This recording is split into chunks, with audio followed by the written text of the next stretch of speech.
Bonjour à tous, aujourd'hui je vais vous parler de la saison 3 de Twin Peaks réalisée entièrement par David Lynch et coécrite avec Mark Frost. 18 épisodes sont au programme de la troisième saison qui se déroule 25 ans après les événements des deux premières saisons. Et là nous sommes arrivés à l'épisode 9, donc je pense qu'il est temps de faire une sorte de bilan d'étape. Dans cette vidéo je vais faire une analyse des modifications du scénario, mais aussi et surtout de la mise en scène opérée par la saison 3 par rapport aux deux premières saisons. Et pour finir cette vidéo, je vais faire quelque chose d'un peu ludique, je vais faire un top 5 des meilleures scènes des 9 premiers épisodes de la saison 3. Petit rappel des faits, Twin Peaks part à la base du meurtre de Laura Palmer, une jeune lycéenne connue de toute la petite bourgade fictive créée donc par David Lynch et Mark Frost de Twin Peaks, située au sud-est des États-Unis. Et pour résoudre cette enquête, la police locale menée par le shérif Truman devra collaborer avec un agent du FBI du nom de Special Agent Dale Cooper,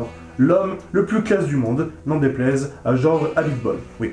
Alors il faut savoir que Twin Peaks mêle deux tons, le ton fantastique et le ton soap opéra. Mais il faut croire que David Lynch, pour ne citer que lui, aime décliner la réalité pour rendre compte de son étrangeté. Et là, pour le coup, le mélange soap opéra et fantastique s'effectue à merveille, et c'est aussi pour ça que Twin Peaks est considéré souvent comme la pierre angulaire des séries. C'est la première série d'auteur qui est sortie.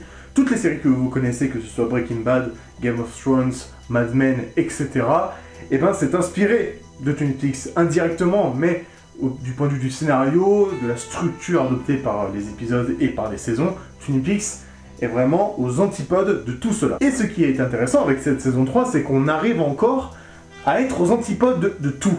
La mise en scène déployée dans cette saison 3 est absolument phénoménale. Pour les plus passionnés de David Lynch, je vais citer deux films avec lesquels on peut faire des comparaisons. Il y a d'abord Fire and Walk With Me, donc le film consacré à Laura Palmer, un peu mal aimé de la filmographie de David Lynch. Et puis il y a Blue Velvet, et cette façon de dépeindre un peu la société américaine. Et du coup, il y a une sorte de testament là-dedans, parce que David Lynch utilise aussi le noir et blanc de Eraserhead, une sorte les triples mystiques qu'on connaît de Mulholland Drive ou encore de Lost Highway.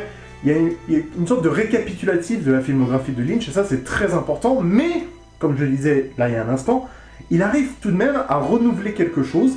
Je trouve que Twin Peaks saison 3, The Return, c'est le titre de cette saison 3, parvient tout simplement à redonner du souffle aux séries, alors qu'on connaît actuellement un âge d'or des séries télévisées, contrairement au cinéma. Et là, du coup, David Lynch est en train de dépeindre l'art contemporain, il est en train de le décliner, comme il décline le réel dans ses films et dans la série Twin Peaks, les deux premières saisons. Du coup, je pense que, quand même, en étant objectif, Twin Peaks saison 3 va être, si ce n'est déjà, l'événement culturel de l'année. Là tu te dis ouais il est pas objectif, Twin Peaks il est fan, etc. Mais honnêtement, je n'ai jamais vu ça dans une série télévisée. Alors j'en ai pas vu des tonnes, mais j'ai vu des séries très connues, The Leftovers, Breaking Bad, et je trouve même que Breaking Bad n'arrive pas au niveau de Twin Peaks saison 3. Twin Peaks saison 3, c'est la vie. voilà, là je perds toute objectivité. Tous les épisodes de Twin Peaks ont une résonance particulière, autant au niveau de la comédie, du drame, etc., au niveau des genres, mais aussi du point de vue des séries. Comment cette série s'inscrit dans l'histoire des séries. Elle était aux antipodes d'abord avec les deux premières saisons sorties au début des années 90, et là on arrive en 2017, donc 25 ans plus tard, et là, on dirait que ça n'a pas changé pour Twin Peaks. La seule motivation de cette série, c'est d'être une sorte de série avant-gardiste, vraiment, qui innove vraiment. Donc ça, c'était un peu la vie personnelle que j'ai, et puis même, à chaque épisode qui sort, j'ai une excitation, vous pouvez pas savoir, tous les dimanches soirs, je suis là en train de me dire, si seulement j'étais aux États-Unis pour pouvoir regarder l'épisode devant ma télé, comme ça, me poser tranquillement devant Showtime. Et je n'ai jamais ressenti ça, donc pour moi c'est nouveau tout ça, parce que toutes les séries que j'ai découvertes, je les ai regardées vraiment, je les ai mangées, je les ai dévorées. Et je pense qu'il faut être un minimum conscient de ce qui se passe. Twin Peaks saison 3, qu'on aime ou qu'on n'aime pas, ça va marquer l'histoire. Vraiment, là je fais des excès de subjectivité, mais j'espère vraiment que dans plusieurs années, on pourra parler de cette série comme la série des séries. J'aime bien l'appeler comme ça, c'est la série des séries, ça l'était déjà en 1990, que vous le vouliez ou non, et là c'est en train de se reproduire. It is happening again, c'était le credo de la saison 3. Et ben faut croire que ça porte très bien son nom. Alors niveau contenu, la saison 3 de Twin Peaks est vraiment étonnante. Alors moi je vais me focaliser d'abord sur Dale Cooper, le personnage principal de la saison 3. Avant c'était Laura Palmer, même si quand même Dale Cooper était plus ou moins le personnage principal des 2 premières saisons. Dale Cooper est décliné en 3 dans cette saison 3. Il y a d'abord le Dale Cooper qu'on connaît, qui à la fin de la saison 2 est enfermé dans la chambre rouge, dans la loge noire. On ne sait pas encore vraiment si la chambre rouge, c'est la loge noire. Ce Dale Cooper-là, qui est enfermé, va pouvoir s'extraire de cette chambre, donc on va suivre son aventure dans la saison 3, et donc après être sorti de cette chambre, on le découvre dans le monde réel, et du coup il est un peu mou, il est un peu fatigué, c'est vraiment des euphémismes, il est vraiment, il divague comme ça, sa conscience est complètement perturbée, complètement à l'ouest. Mais c'est pas tout, parce qu'en revenant dans le monde réel, il va prendre la place d'un autre personnage. Alors c'est un peu compliqué, mais il se pourrait que la Chambre Rouge, dont je vous ai parlé, aurait créé un autre personnage, une sorte d'alter ego de Dale Cooper, qui lui ressemble physiquement, il s'appellerait Dougie Jones. Et lorsqu'on l'aperçoit dans la saison 3, il est assez enveloppé quand même. Donc là, quand tu le découvres pour la première fois, tu te dis mais qu'est-ce qui se passe? Dale Cooper va prendre sa place, mais ce qui est très intéressant, c'est que tout le monde, vu qu'ils se ressemblent, Dale Cooper va être pris pour Dougie. Mais Dale Cooper est complètement mou. C'est pas le Dale Cooper qu'on connaît, et c'est ni le Dougie Jones qu'on ne connaîtra jamais, c'est une sorte d'entre-deux comme ça. On sait pas trop qui est qui. Moi je pense que c'est surtout Dale Cooper qui est en mode je me remets un peu du réel, qui est un peu en mode naissance, en mode renaissance, un peu comme ça. Mais vraiment petit à petit, hein. Le récit prend vraiment beaucoup son temps, et ça c'est vraiment une qualité. Donc voilà, Dale Cooper égale Dougie Jones qui a été créé par la Chambre Rouge. Pourquoi? On ne sait pas, mais moi je pense qu'il a été créé par la Chambre Rouge parce qu'il porte la bague que Laura Palmer découvre dans Fire Walk With Me. Donc voilà, on a Dale Cooper, le bon Dale Cooper qui revient dans le réel et qui prend la place de Dougie Jones, qu'on ne connaîtra jamais au final. On sait qu'il a une femme, Dougie Jones, interprétée par Naomi Watts, qui est vraiment géniale. C'est vraiment une actrice pétillante, Naomi Watts. Il travaille dans une société d'assurance aussi, qui s'appelle Lucky Seven. Voilà, donc du coup, Dale Cooper, en mode handicapé, on va dire, découvre un peu tout ça, sans jamais vraiment en prendre conscience. Voilà. Donc ça, c'est les 2 Dale Cooper, mais il y a surtout le 3e, dont j'aimerais beaucoup parler, c'est le doppelganger, le double maléfique de Dale Cooper, qui n'est autre que Bob. Donc là, c'est un gros spoiler, donc tant pis pour ceux qui sont restés. Ça, c'est un gros spoiler parce que, en effet, à la fin de la saison 2, après que Dale soit sorti de la Chambre Rouge, ce n'est pas le bon Dale qui est sorti.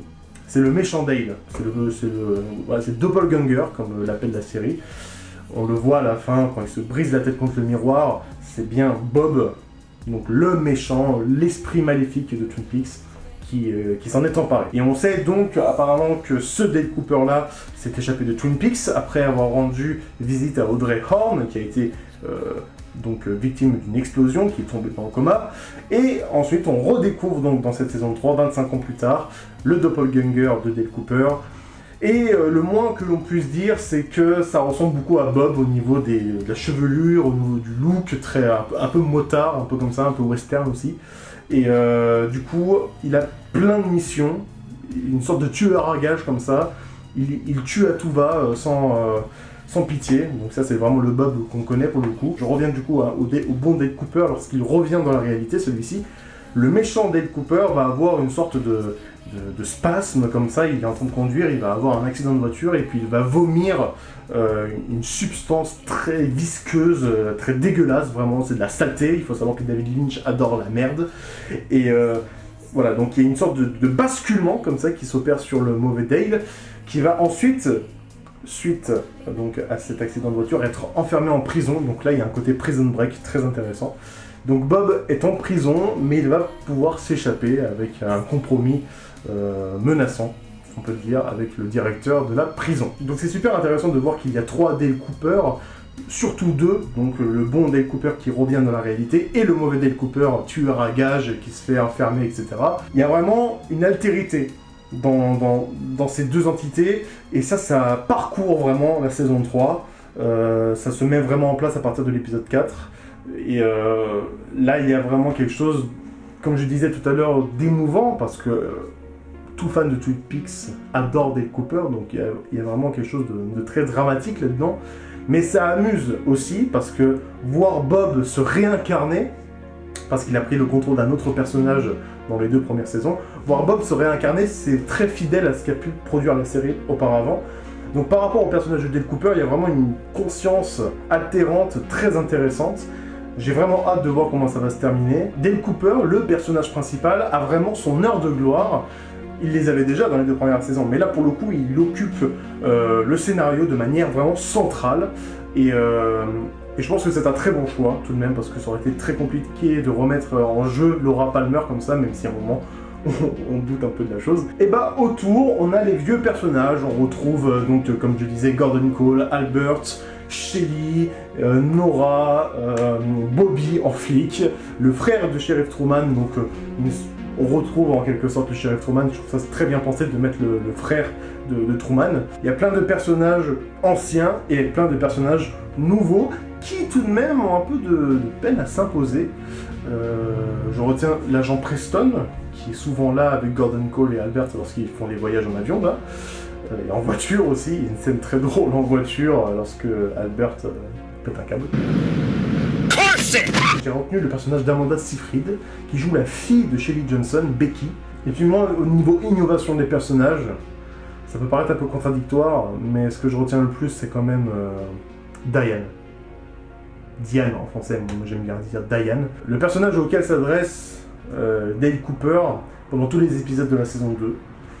Il s'adresse avec son petit magnétophone, il raconte sa vie à Diane et on la voit jamais, donc ça c'était plutôt marrant. Et puis même il y a une scène coupée de Firewalk With Me où on voit Dale Cooper s'adresser à Diane, mais Diane est hors champ, donc David Lynch s'amusait là-dessus, et puis on voit que David Lynch s'amuse une fois de plus avec ce personnage de Diane, puisqu'il la met en scène tout simplement, et elle est jouée par Laura Dern, l'une des actrices fétiches du réalisateur, et puis elle est vraiment pas commode, donc il y a un vrai caractère là-dedans. Je pense que personne n'imaginait Diane comme ça. C'est plutôt c'est vraiment émouvant en fait cette saison 3. Quand tu vois tous ces anciens personnages, tu les revois avec des traits de vieillesse, c'est vraiment très beau. Il y a le couple Andy et Lucy qui me fait totalement rêver. C'est le bonheur, tout simplement. Ce couple-là, il y a beaucoup d'enfants, ça c'est une nouvelle thématique chez David Lynch. Puis voilà, pour moi, ce que je retiens le plus, c'est Diane, quoi. On la voit pour de vrai, c'est trop beau. Et puis moi, j'adore le personnage de Albert, il est toujours aussi con enfin non, il est pas con, il est juste vulgaire et il envoie chier tout le monde, donc ça c'est très marrant. Et puis il se fait envoyer chier par Diane, donc ça c'est juste jouissif quoi, pour moi. Voilà. Je vais finir avec la mise en scène. Donc la mise en scène est vraiment très inspirée de ce qu'a pu faire Firewalk With Me, notamment au niveau du montage sonore. Et la mise en scène joue sur 2 choses. La première chose c'est l'attente. La mise en scène est très à cheval là-dessus. Et puis c'est vraiment une particularité des séries, l'attente. On attend le prochain épisode, on attend que ceci va se passer, on attend que ceci ne se passe pas. Tous les codes de la série sont dans la mise en scène de Twin Peaks. Et ça c'est... Là encore, c'est un coup de maître. Je pense qu'il y a très peu de séries qui jouent sur les codes des séries, justement. Black Mirror joue là-dessus. Mais voilà, donc les séries, il y a une sorte d'introspection un peu comme ça, c'est de mise en abîme même, je dirais, de la série dans une série. Et puis deuxième chose, c'est l'humour. Twin Peaks saison 3, c'est très drôle. Même sur la perspective de l'attente, hein. Il y a ce passage dans l'épisode 9 où il y a Gordon Cole et Diane qui se regardent, mais le regard de Gordon Cole me fait mourir de rire, par exemple. Il y a plein de moments comme ça, des petits moments de vie, qui sont très très bien retranscrits. Donc ça, c'est la mise en scène joue beaucoup là-dessus. Je vais conclure le chapitre de mise en scène sur l'épisode 8, qui constitue à lui seul un tournant dans la réalisation, dans la structure, dans le propos d'une série télévisée. L'épisode 8 est hors du temps, J'aime bien le dire ça comme ça. Ça paraît très dithyrambique, etc. Mais moi, j'ai pris conscience vraiment que Twin Peaks saison 3, c'était quelque chose de très important pour les séries télé. Et là, je me dis, l'épisode 8 a tout cassé, a tout dévasté sur son passage. Le symbole de la bombe nucléaire est pour moi très parlant. Les séries, toutes les séries qu'on connaît, elles sont en dessous. Maintenant, Twin Peaks est au-dessus. Ou l'épisode 8 est au-dessus, peut-être. Je sais pas si je dois mettre cet épisode 8 dans Twin Peaks, c'est ça le truc, on sait pas ce qui s'est passé, c'est une sorte de pause, mais même pause, c'est une insulte envers cet épisode. C'est dans la continuité phénoménale de la série, peut-être. On pourrait le considérer ça comme ça. J'aime pas trop interpréter des épisodes comme ça, quoique j'aime bien interpréter les œuvres de Lynch, Mulholland Drive en est la preuve formelle. Mais là, je me dis à quoi ça sert finalement. Parce que je me posais la question devant mon écran, qu'est-ce qui se passe? Est-ce que je dois seulement regarder? En fait, cet épisode, c'est peut-être seulement l'art de regarder, et au-delà de l'art de créer, quoi. Et il y a vraiment une altérité entre ce qui est regardable et ce qui est regardé. C'est deux choses très différentes. Et du coup, cet épisode 8 est vraiment hors du temps, comme je le dis. Voilà, c'est l'apogée de Twin Peaks, ça c'est sûr. Là maintenant Twin Peaks peut dérouler, oui bien sûr de manière respectueuse, mais peut dérouler là, peut mourir tranquille cette série, j'ai envie de dire. Et après au niveau contenu, bah l'histoire elle est cool, voilà. J'ai pas trop envie de révéler un peu l'histoire parce qu'il y a mon frère qui fait des récaps de chaque épisode, je vous invite à aller visiter sa chaîne, c'est dans la description de cette vidéo, voilà. Alors, le top 5 qui viendra juste après, mais là je vais juste vous dire les scènes qui m'ont vraiment marqué. Alors, il y a d'abord la première scène dans la chambre rouge, où Dale Cooper est donc, il est dedans, et il y a Laura Palmer qui vient vers lui, et il y a deux moments très, très forts. Déjà, ce moment où Laura Palmer enlève son visage, et ça c'est vraiment quelque chose d'assez fou quand même, d'assez inattendu. On sait pas du coup si Laura Palmer est vivante ou pas. Alors moi je me dis elle est vivante, j'ai envie d'y croire, j'ai envie qu'on sauve Laura Palmer à la fin de cette saison 3. Moi je me dis s'il y a deux Dale Cooper, il peut bien avoir deux Laura Palmer. Ça me semble entièrement logique parce que je pense, comme l'affirme Laura dans Firewalk With Me, que Bob la poursuit depuis ses 12 ans je crois. Donc il se pourrait que Laura Palmer soit entrée dans la chambre rouge à ses 12 ans et qu'elle en soit sortie, que ce soit la mauvaise Laura Palmer qui en soit sortie. Et deux choses soutiennent ça, c'est qu'elle a pris conscience que Bob la possède, donc elle a voulu s'en détacher petit à petit, mais Bob ne cherchait pas ça. Du coup il s'est retranché dans son père, Leland Palmer, qu'il a du coup tué. Parce que Bob peut naviguer dans l'espace, on le voit à un moment lorsqu'il quitte l'esprit de Leland. Un peu, je crois que c'est une caméra un peu à la Evil Dead qui parcourt la forêt, je crois, il y avait un truc comme ça.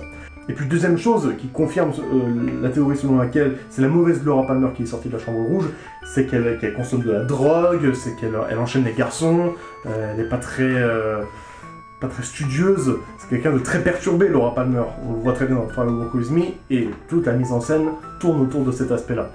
Donc je me dis que Laura Palmer est encore vivante. Ça peut paraître fou comme ça, mais moi j'ai envie de croire que Dale Cooper va sauver Laura Palmer, après avoir résolu son enquête. Ça pourrait être très beau. Pourquoi pas. Puis j'ai bien aimé ce moment aussi où Dale et Laura reproduisent la fin de l'épisode 4 de la saison 1, lorsque... c'est épisode 3 ou épisode 4, je sais plus. Lorsque Laura s'approche de Dale pour lui murmurer quelque chose à l'oreille et ensuite l'embrasser. Ensuite, parmi les scènes que j'ai retenues, il y a tout le début de l'épisode 3, lorsque Dale arrive dans un monde isolé, en pleine mer, et qu'il monte ensuite via une échelle dans le cosmos, on peut appeler ça comme ça. Il est accompagné d'une femme un peu perturbée aussi. Et puis il voit la tête de Garland Briggs, qui est centrale aussi dans la série, dans cette saison 3. Et là c'est encore très phénoménal, il y a beaucoup d'images saccadées, là David Lynch s'amuse comme un petit fou. Puis l'étalonnage est vraiment incroyable aussi. Il y a la scène de retrouvailles entre David Lynch et Denise, le personnage interprété par David Duchovny qui joue un travesti. Donc apparemment Denise est restée femme, voilà. Donc ça c'est une bonne nouvelle, je suis content pour lui. Ensuite il y a la scène de Waldo, toujours dans cet épisode 4, le fils de Andy et Lucy, ce couple que j'adore. Donc Waldo, joué par Michael Cera, qui est un acteur un peu bankable aux États-Unis, notamment dans la comédie américaine. Et puis là, c'est un personnage ultra égoïste, un peu mégalo. Ses répliques sont hors du temps, là encore. Et il y a le shérif Truman qui est devant lui et qui dit oui, oui, bien sûr. C'est très drôle, hein, cette scène. Il est avec sa moto, il se la pète. Voilà, donc, c'est très drôle, et même Sheriff Truman débite une réplique pour un peu se moquer de lui. Dans l'épisode 6, il y a cette scène où on retrouve Diane, qu'on voit de dos. Et puis à ce moment-là, j'ai tout de suite fait la connexion avec Mulholland Drive, avec cette chevelure blonde platine, mais là c'est plutôt blanc, on va dire. Mais j'ai fait cette connexion-là, et puis la personnage s'appelle Diane, comme dans Mulholland Drive. Donc là j'ai fait une connexion, j'étais assez content de ma connexion, même si tout le monde l'a remarqué à un moment. Bon, c'est aussi une scène avec Naomi Watts qui engueule les criminels qui pourchassent Dougie Jones, le défunt Dougie Jones du coup. Et là elle fait tout un speech sur l'état du monde, etc. Bon là il y a une confrontation entre ce qui est dit dans la série et ce qui est dit dans le monde réel. Et à mon avis Lynch s'en amuse au-delà de faire un peu le porte-parole. Je pense qu'ils s'en bat les couilles de l'état du monde. Et il décide d'en faire un petit jeu comme ça à travers le personnage très volontaire de Naomi Watts. Puis dans l'épisode 9, il y a une scène très très importante où Sheriff Truman, Bobby, le nouveau flic, et Hawk rendent visite à la femme du Major Briggs, et donc la maman de Bobby, parce que Bobby est le fils de Major Briggs. Et il y a une scène très émouvante où sa mère, du coup, lui dit que son papa a toujours cru en lui et qu'il ferait toujours les bons choix. Il faut croire qu'il a choisi la police, donc c'est un bon choix, il défend l'autorité, etc. Donc voilà. Bobby n'est pas forcément un sale con, hein. Dans les 2 premières saisons, il était un peu junkie, etc. Mais là, vraiment, il s'est remis en place, ça fait plaisir. Voilà, maintenant on va passer au top 5. Ben c'est parti.